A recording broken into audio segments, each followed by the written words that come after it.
Majority में हिंदू हैं, election होगा तो हिंदू जीतेगा, लॉ बनाएगा तो वो भी हिंदू बनाएगा, तो मुस्लिम कहां जाएंगे? जिन्ना ने तो मौलवी और मौलाना का जो पूरा कॉन्सेप्ट था उसको ही क्रिटिसाइज कर दिया। ट्रेनों में लाशें भर के भेजी, बंटवारे में ऑफिस के जो टाइपराइटर और टेबल थे उनको भी नहीं छोड़ा, वो भी आधे आधे बांट दिए इन लोगों ने। ये इंडियन नेशनल कांग्रेस तो हिंदू पार्टी है, 6% लीडर्स को अगर छोड़ दिया जाए तो सारे हिंदू रखे हैं इन्होंने। जिन्ना तो कह रहे हैं कि हिंदू और मुस्लिम साथ में ही नहीं रह सकते, तो फिर पंजाब और बंगाल के हिंदू क्यों चाहिए? जिन्ना ने कह दिया था कि इंडिया के सारे मुस्लिम्स का जो रिप्रेजेंटेटिव है वो मैं हूं, तुम सबके लीडर हो, तो हम क्या करें, हम सब जॉब छोड़ दें। और सेम टाइम पे सावरकर ने बुक लिख के हिंदू राष्ट्र की डिमांड कर दी और आरएसएस को भी सारे लीडर ने सेम ईयर में बना दिया। अगर ऐसा है तो कैंडिडेट खड़ा होगा तो मुस्लिम खड़ा होगा, वोट भी खाली मुस्लिम करेगा, हिंदू वोट नहीं कर पाएगा।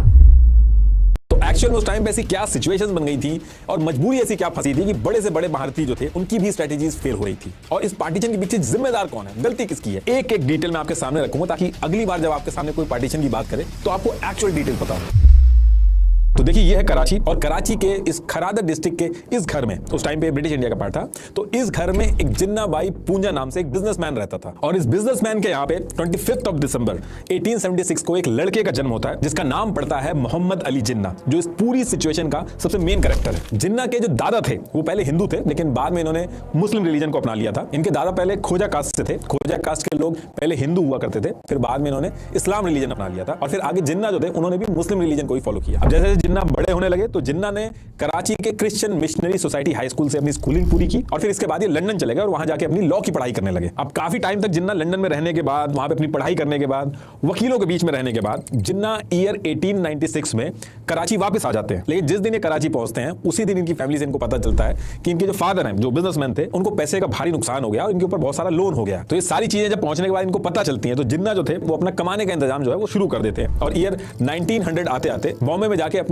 लीगल प्रैक्टिस शुरू कर देते हैं। और इस टाइम पे जो आजादी की लड़ाई वगैरह चल रही थी इससे बिल्कुल दूर थे, और गांधी जी जो थे वो भी उस टाइम पे साउथ अफ्रीका में थे। तो कहने का मतलब है कि जिन्ना और गांधी जी उस टाइम पे अंग्रेजों के खिलाफ जो आजादी की स्ट्रगल चल रही थी उससे बिल्कुल दूर थे, और उस टाइम पे किसी ने नहीं सोचा था कि ये जो दोनों हैं आगे चल के कितना बड़ा काम करने वाले हैं। देखिए उस टाइम पे ब्रिटिश इंडिया का जो मैप था वो ये था, ये जो आप ब्लू में देख रहे हैं ये प्रिंसली स्टेट्स थे जिनको ब्रिटिशर्स इनडायरेक्टली रूल करते थे, और बाकी ये जो पूरा येलो एरिया है इसको ब्रिटिशर्स डायरेक्टली रूल करते थे, और ये जो येलो एरिया है आगे चल के इसी एरिया का पार्टीशन होना था। बाकी प्रिंसली स्टेट क्या है, डायरेक्टली और इनडायरेक्टली कैसे रूल करते हैं, सब हमने ऑलरेडी डिस्कस कर लिया। इस वीडियो में हम सिर्फ और सिर्फ पार्टीशन की बात करेंगे। उस टाइम पे करीब टोटल पॉपुलेशन 38 करोड़ थी, जिसमें से 65% हिंदू थे और 27% मुस्लिम थे। और इसमें से भी ब्रिटिश इंडिया का ये जो आप नॉर्थ वेस्ट और नॉर्थ ईस्ट का एरिया देख रहे हो, इसमें जो थी वो मुस्लिम पॉपुलेशन जो थी वो मेजोरिटी में थी। जैसे खैबर पख्तून में 94%, बलूचिस्तान में 87%, सिंध में 71%, पंजाब में 57%, बंगाल में 55% मुस्लिम थे, और बाकी जितनी जगह थी वहां पे हिंदू मेजोरिटी में थे। ये जो सारी डिटेल मैं आपको बता रहा हूं ये इसलिए बता रहा हूं क्योंकि यही सेंसस का जो डेटा था यही इस पार्टीशन की आगे चल के जड़ बनता है। अब देखिए काफी टाइम तक ये सारी चीज चलती है। इसके बाद ईयर आता है 1903, और फ्रीडम फाइटर जो थे इन्होंने अंग्रेजों की नाक में दम कर रखा था। हिंदू मुस्लिम सारी कम्युनिटी जो थी वो एक साथ मिलकर अंग्रेजों को परेशान कर रही थी, और इसमें भी सबसे ज्यादा दिक्कत जो ब्रिटिशर्स के सामने आ रही थी वो बंगाल से आ रही थी। उस टाइम का बंगाल प्रोविंस जो था वो बहुत ही बड़ा था, आज का वेस्ट बंगाल, बिहार, असम, छत्तीसगढ़, झारखंड, बांग्लादेश, ये सब आता था उसमें। जितने भी फेमस पॉलिटिशियंस थे, लॉयर, इंटेलेक्चुअल्स, बंगाल से ही ब्रिटिशर्स को निशाना बनाते थे। तो कहने का मतलब है कि उस टाइम पे बंगाल जो था वो रिवोल्यूशनरी एक्टिविटीज का हब बन चुका था, और इस वजह से ब्रिटिशर जो थे इस पूरे जगह से बहुत ज्यादा गुस्सा रहते थे। अब होता क्या है कि जब ये सारी एक्टिविटीज बहुत ज्यादा बढ़ने लगती हैं तो इसके 2 साल बाद यानी कि ईयर 1905 में वाइसरॉय लॉर्ड कर्जन बंगाल से डील करने के लिए एक प्लान बनाते हैं। उनको वहां पे रहते रहते एक चीज समझ में आ गई थी कि इंडियंस को रिलीजन के नाम पे बांटा जा सकता है, और अगर ये किसी तरीके से इनकी यूनिटी ब्रेक कर देते हैं तो इनको मैनेज करना बहुत आसान हो जाएगा, और ये जो नेशनलिज्म की फीलिंग भरी हुई है सारे इंडियंस में ये रिलीजियस हेट्रेड में कन्वर्ट हो जाएगी। तो इसके लिए लॉर्ड कर्जन जो थे वो जुलाई 1905 को एक अनाउंसमेंट करते हैं। इसमें कहते हैं कि बंगाल जो है ये बहुत ही ज्यादा इसका एरिया बड़ा है,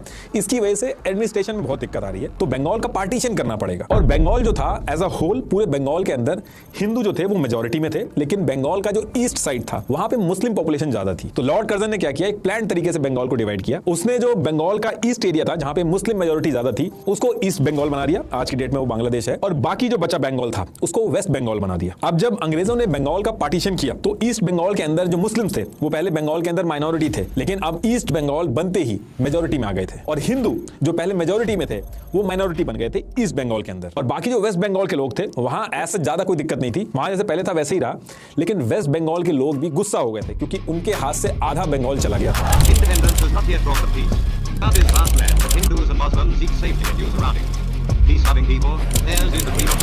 अब ये जो बंगाल का पार्टीशन हुआ था, इस चीज को लेके इंडियन नेशनल कांग्रेस ने सबको इकट्ठा किया, आंदोलन करना स्टार्ट किया कि बंगाल का जो पार्टीशन है ये गलत है। लेकिन कहीं ना कहीं ईस्ट बंगाल के जो मुस्लिम्स थे उनको इस पार्टीशन से उतनी ज्यादा दिक्कत नहीं हुई। जैसे पहले एक साथ अंग्रेजों के खिलाफ लड़ाई लड़ी जाती थी, धरने दिए जाते थे, इस बार ये जो बंगाल का पार्टीशन हुआ था इसको लेके जो धरने वगैरह दिए जा रहे थे, ईस्ट बंगाल के जो मुस्लिम्स थे, एक सेगमेंट था मुस्लिम्स का, वो इसमें एक्टिवली पार्टिसिपेट नहीं कर रहे थे। और ये पहली बार एक ऐसी सिचुएशन बनी थी जहां पे एक साथ आंदोलन करने की बजाय ये डिस्कशन स्टार्ट हो गया था कि ये जो इंडियन नेशनल कांग्रेस है ये हिंदुओं की पार्टी है। पूरी पॉपुलेशन के 26% मुस्लिम्स हैं, लेकिन कांग्रेस ने अपनी पार्टी में सिर्फ 6.59% मुस्लिम डेलीगेट्स रखे हैं। और डिस्कशन ये था कि कल को अगर अंग्रेज चले भी गए, कि लड़ाई तो सब लोग लड़ रहे हैं, लेकिन मुस्लिम जो हैं उनकी तो फिर भी नहीं चलेगी, क्योंकि कांग्रेस तो हिंदुओं की पार्टी है, इलेक्शंस भी होंगे तो हिंदू ही जीतेंगे, तो आजादी के बाद भी हमारी उतनी नहीं चलेगी। लेकिन इंडियन नेशनल कांग्रेस ने इस चीज को भांप लिया था, उनको समझ में आ गया था कि ये जो रिलीजियस एंगल उठने लगा ये इस पूरे मूवमेंट को खराब कर देगा। तो उन्होंने अपने हर स्टेप में एक ही स्टांस रखा। वो स्टांस ये था कि उन्होंने ये कहा कि देखिए रिलीजन जो है वो आपका एक प्राइवेट मैटर है, रिलीजन के बेस पे पॉलिटिक्स करना बहुत ही डेंजरस हो सकता है। और उन्होंने हर कम्युनिटी को जाके यही चीज समझाई कि हम अंग्रेजों के खिलाफ जिस आजादी की लड़ाई लड़ रहे हैं उसमें हम एक सेकुलर इंडिया को देखते हैं, जिसमें हर धर्म हर कम्युनिटी के लिए जगह होगी, आपको कोई भी डरने की बात नहीं। कांग्रेस ने यही मैसेज कन्वे किया कि नेशनलिज्म और देश जो है वो किसी भी धर्म या कम्युनिटी से बड़ा होता है। इनफैक्ट जो उस टाइम पे धर्म की बात करते थे उनको कांग्रेस वाले कम्युनल बोलते थे। लेकिन ये जो बंगाल का पार्टीशन हुआ था इसमें हिंदू मुस्लिम के बीच में एक दरार पड़ चुकी थी और अंग्रेजों का जो प्लान था वो काम करने लगा था। और ये जो टाइम चल रहा था इसी बीच में जिन्ना की भी एंट्री होती है पॉलिटिक्स में। ईयर 1906 में कांग्रेस कलकत्ता के अंदर एक सेशन कर रही थी, इसी में जिन्ना आए थे और जिन्ना ने कांग्रेस को ज्वाइन कर लिया था। देखिए थोड़ा सा जिन्ना के बारे में बता देता हूं आपको। जिन्ना की जो आज इमेज है, उस टाइम पे जिन्ना के जो पर्सनल बिलीफ थे वो बिल्कुल अलग थे। उस टाइम पे जो जिन्ना थे वो सेकुलरिज्म की बहुत ज्यादा बात करते थे, कांग्रेस की सेकुलर आइडियोलॉजी से बहुत ज्यादा इंप्रेस थे। और जिन्ना जो थे वो मौलाना मौलवी को बहुत क्रिटिसाइज करते थे। जिन्ना का जो लाइफस्टाइल था वो ट्रेडिशनल इस्लामिक प्रैक्टिसेस से बहुत ही अलग था। सरोजनी नायडू जी ने ऑन रिकॉर्ड जिन्ना को ambassador of Hindu Muslim unity तक का टैग दिया था। लेकिन आगे चल के सारी चीजें घूमेंगी, अभी आप थोड़ा सा वेट करिए बस। तो अब अंग्रेजों ने बंगाल का पार्टीशन तो कर दिया था, इसको लेके पूरा जो इंडियन नेशनल कांग्रेस था वो धरने वगैरह दे रहे थे, प्रोटेस्ट कर रहे थे। सेम टाइम पे जिन्ना की भी एंट्री हो गई थी, उन्होंने कांग्रेस ज्वाइन कर लिया था। और इसी टाइम पे एक चीज और हो जाती है। होता क्या है कि जब ये सारी चीजें चल रही थी तो सेम ईयर 1906 में ईस्ट बंगाल जो अभी अभी डिवाइड होकर नया स्टेट बना था, जहां पे मुस्लिम मेजोरिटी में थे, वहां पे ढाका शहर के अंदर, अभी तो बांग्लादेश हो गया वो, वहां पे मुस्लिम्स की एक मुहम्मदन एजुकेशनल कॉन्फ्रेंस चलती थी। ये हर साल वहां पे होती थी, लेकिन अब क्या था कि डिवाइड हो गया था तो ईस्ट बंगाल के अंदर हो रही थी। इसमें मुस्लिम कौम की जो ग्रोथ वगैरह इन सारी चीजों पर डिस्कशन होता था। तो इस बार जो ढाका के अंदर ये सेशन हुआ ये थोड़ा सा अलग था। यहाँ के सेशन में डिस्कशन ये हुआ कि ये जो इंडियन नेशनल कांग्रेस है, जो इंडियन मुस्लिम्स और हिंदू दोनों को रिप्रेजेंटेटिव बनने का दावा कर रही है, ये तो एक हिंदू पार्टी है, पूरे देश में मेजॉरिटी में हिंदू हैं, इलेक्शन होंगे तो हिंदू ही जीतेंगे, सरकार आएगी तो हिंदुओं की आएगी और फिर जो लॉ है वो भी हिंदू ही बनाएंगे, तो हमारे रिप्रेजेंटेशन का क्या। तो इस मीटिंग के अंदर इन्होंने डिसाइड किया कि जैसे इंडियन नेशनल कांग्रेस है इसमें हिंदू ज्यादा हैं, ऐसे ही हम एक मुस्लिम पॉलिटिकल पार्टी बनाएंगे जो मुस्लिम्स की बात को आगे रखेगी और इंडिया के जितने भी मुस्लिम्स हैं उनका रिप्रेजेंटेशन करेगी। और यही वो टाइम था जब 30 दिसंबर 1906 को इन्होंने मिलकर ऑल इंडिया मुस्लिम लीग नाम से एक पार्टी बना दी। इसका एम यह था कि जो मुस्लिम्स की बातें हैं उनको आगे रखा जाएगा और मुस्लिम्स को ज्यादा से ज्यादा रिप्रेजेंटेशन मिले, इसको लेके अपनी बात आगे रखेंगे। और ऐसा नहीं था कि ऐसे ही बस इन्होंने पार्टी बना दी थी, एक प्लान तरीके से ब्रिटिशर्स के सामने इन्होंने सेपरेट इलेक्टोरेट की डिमांड रखी। पहले क्या होता था कि इंडियन नेशनल कांग्रेस जो थी वो इंडिया के हिंदू और मुस्लिम्स किसी की भी बात हो, सारी बातें ब्रिटिशर के सामने इंडियन नेशनल कांग्रेस ही रखती थी। लेकिन ये पहली बार हुआ था कि इंडियन नेशनल कांग्रेस के पैरेलल में ऑल इंडिया मुस्लिम लीग आके खड़ी हो गई थी और अंग्रेजों के सामने अलग से डिमांड रखती थी। तो मुस्लिम लीग जब बनी तो इन्होंने अंग्रेजों के सामने ये डिमांड रखी कि मुस्लिम्स को अब सेपरेट इलेक्टोरेट चाहिए। अब आपका क्वेश्चन ये होगा कि ये सेपरेट इलेक्टोरेट क्या है और इसकी डिमांड क्यों रख रहे थे मुस्लिम लीग वाले। देखिए जब नॉर्मल इलेक्शन होते हैं तो कोई भी खड़ा हो सकता है, जिसको ज्यादा वोट मिलेंगे वो जीत जाता है। अब इसमें दिक्कत ये होती है कि जो कम्युनिटी नंबर्स में ज्यादा होती है, जिसको वो चाहते हैं वही इलेक्शन बार बार जीतता है। और ऐसे में जो माइनॉरिटी होती है, जिसके लोग कम होते हैं, उसके चुने हुए लोग कभी पावर में आ ही नहीं सकते, क्योंकि अल्टीमेटली तो वोट ही काउंट होंगे। तो मुस्लिम लीग ने ये जो सेपरेट इलेक्टोरेट की डिमांड रखी थी, इसमें ये कहा इन्होंने कुछ जगह पे हमें सेपरेट इलेक्टोरेट दे दो। इसमें होगा ये कि वहां पे सिर्फ मुस्लिम कैंडिडेट्स ही खड़े होंगे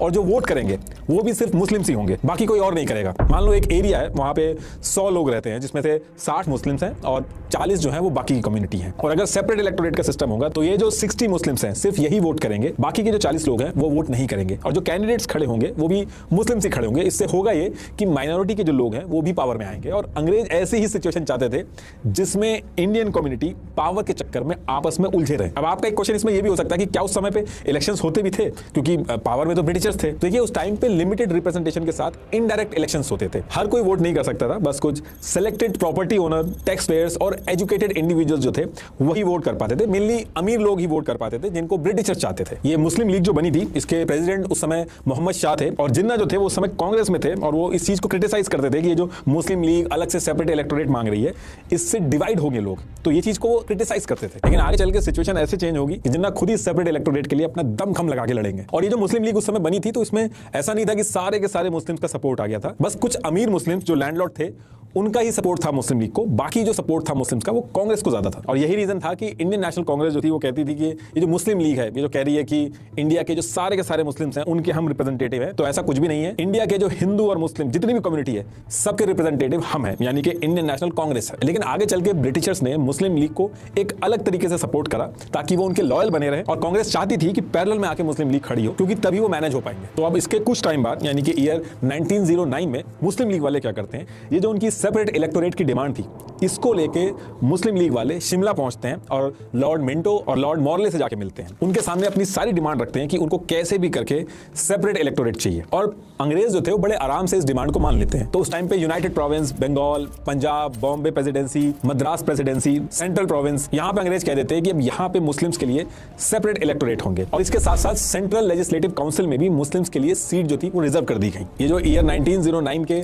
मॉर्ले मिंटो रिफॉर्म्स थे, इसके आने के बाद मुस्लिम लीग बहुत ज्यादा खुश हो जाती है। इनफैक्ट इंडिया की जो पूरी मुस्लिम पॉपुलेशन थी उसके अंदर भी मुस्लिम लीग बहुत ज्यादा पॉपुलर होने लगती है। ये जो मुस्लिम लीग ने सेपरेट इलेक्टोरेट दिलवाया था मुस्लिम्स को, इस एक इंसिडेंट की वजह से बहुत ही कम टाइम में मुस्लिम लीग जो थी वो इंडियन नेशनल कांग्रेस के पैरेलल में आके खड़ी हो गई थी। और अब जब मुस्लिम लीग की पॉपुलैरिटी बढ़ती है तो जिन्ना जो कि कांग्रेस में थे, उन्होंने ईयर 1913 में मुस्लिम लीग को ज्वाइन कर लिया। मतलब कि कांग्रेस को छोड़ा नहीं, उन्होंने एक साथ कांग्रेस और मुस्लिम लीग दोनों को ज्वाइन किया। उस टाइम पे जिन्ना का ये कहना था कि ऐसा करके ये हिंदू मुस्लिम यूनिटी को मेंटेन कर पाएंगे, और मुस्लिम लीग और कांग्रेस जो अलग अलग रास्ते पे चल रही है, इससे काफी दिक्कतें आएंगी आजादी में।